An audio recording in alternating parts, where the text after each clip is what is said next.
पहला है प्रज्ञानम ब्रह्म, ये ऋग्वेद की सार है यानी मूल मंत्र है।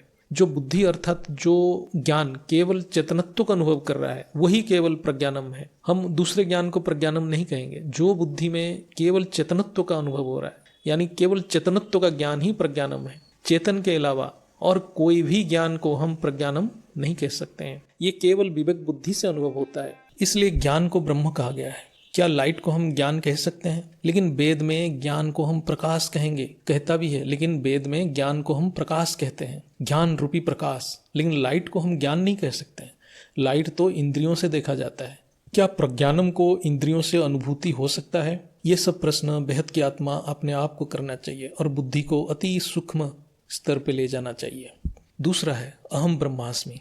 ये यजुर्वेद की सार है यानी मूल मंत्र है। मैं ब्रह्म हूँ, मैं स्वयं ब्रह्म स्वरूप हूँ, अर्थात मैं स्वयं प्रकाशित ब्रह्म स्वरूप हूँ। आज इसको कोई भी अनुभव नहीं कर पा रहा है, इसलिए सभी लाइट मेडिटेशन, कोई साउंड मेडिटेशन पे फंसे पड़े हैं। जिसका बुद्धि ब्रह्म की प्रकाश से प्रकाशित हो रहा है वही केवल इसको अनुभव कर पाएगा। इसके लिए पहले ज्ञान को अभ्यास करना पड़ेगा और बाप की पहचान वेद की ज्ञान से ही होगा, तभी बुद्धि प्रकाशित होगा। क्योंकि पावर चाहिए, आत्मा में पावर तभी आएगा जब ब्रह्म ज्ञान से बेहद की बाप की पहचान होगा। ब्रह्म ज्ञान के अलावा बेहद की बाप की पहचान नहीं हो सकता है।